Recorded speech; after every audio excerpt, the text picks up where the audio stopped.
नमस्कार। आज हम कॉर्पोरेट दुनिया के उस सबसे बड़े वादे की बात करने वाले हैं जो हमारी धरती को बचाने का दावा करता है, नेट जीरो। लेकिन सवाल यह है कि जब कोई कंपनी ये वादा करती है तो क्या वो सच बोल रही होती है? इसी भरोसे के संकट से निपटने के लिए अभी हाल ही में 10 नवंबर 2025 को ग्लोबल रिपोर्टिंग इनिशिएटिव, जिसे हम जीआरआई कहते हैं, ने यूनाइटेड नेशंस के साथ मिलकर एक नया टूल लॉन्च किया है, इंटेग्रिटी मैटर्स चेकलिस्ट। तो चलिए समझते हैं कि ये पूरी कहानी क्या है और ये हमारे लिए इतनी जरूरी क्यों है। जरा सोचिए, आप बाजार से कोई सामान खरीदते हैं जिस पे लिखा है इको फ्रेंडली, लेकिन बाद में आपको पता चलता है कि उसे बनाने वाली कंपनी अपनी सारी गंदगी पास की नदी में बहा रही है। आज जब दुनिया की बड़ी बड़ी कंपनियां नेट जीरो होने का बड़ा सा वादा करती हैं, तो हम उन पे आखिर भरोसा करें तो कैसे करें? क्या ये सच में पर्यावरण की चिंता है या फिर बस मार्केटिंग का एक नया तरीका? यहीं से कॉर्पोरेट जगत में भरोसे का एक बड़ा संकट शुरू होता है।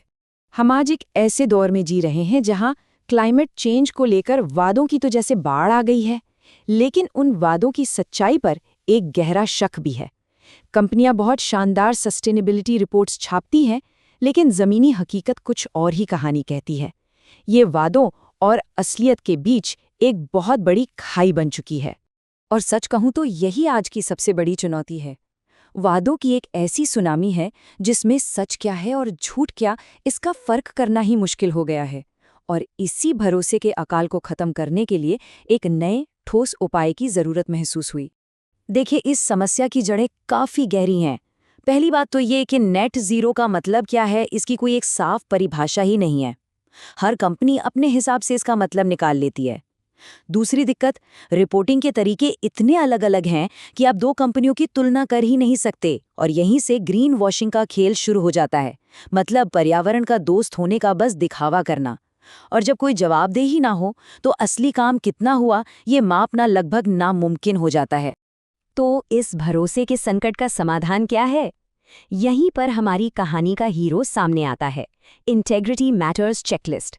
आप इसे विश्वसनीयता के लिए एक नई रूल बुक समझ सकते हैं, जिसे कॉर्पोरेट दावों में सच्चाई और पारदर्शिता लाने के लिए ही बनाया गया है। अब आप सोच रहे होंगे कि इस चेकलिस्ट को बनाया किसने है? तो इसे बनाने वाली संस्था कोई नई नहीं है।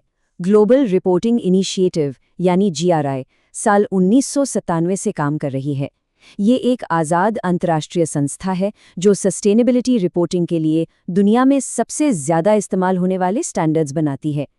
और तारीख थी 10 नवंबर 2025 जब जीआरआई ने ये ऐतिहासिक चेकलिस्ट लॉन्च की।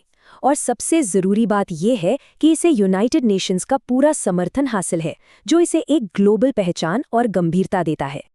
तो ये काम कैसे करती है?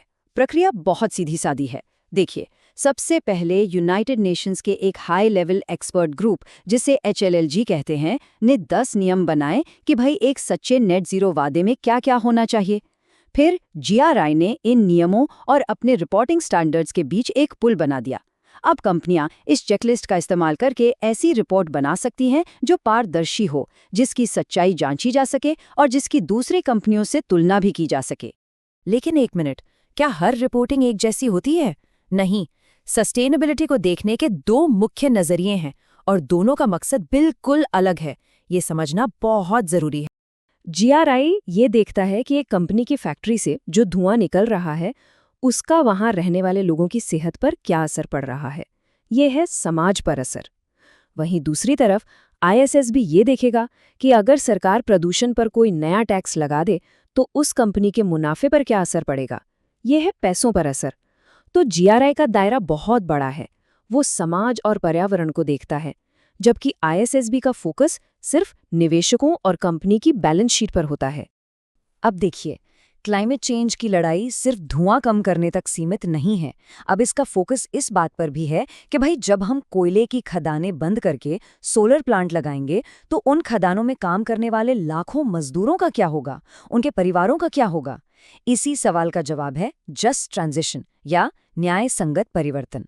यूनाइटेड नेशंस के स्पेशल एडवाइजर सैल्वन हार्ट की ये बात सब कुछ साफ कर देती है। वो कहते हैं कि नेट जीरो की तरफ बदलाव इंसाफ के साथ होना चाहिए, वरना ये फेल हो जाएगा।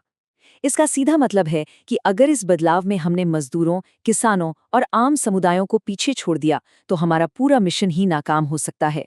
ये सिर्फ एक टेक्नोलॉजिकल बदलाव नहीं बल्कि एक सामाजिक बदलाव भी है।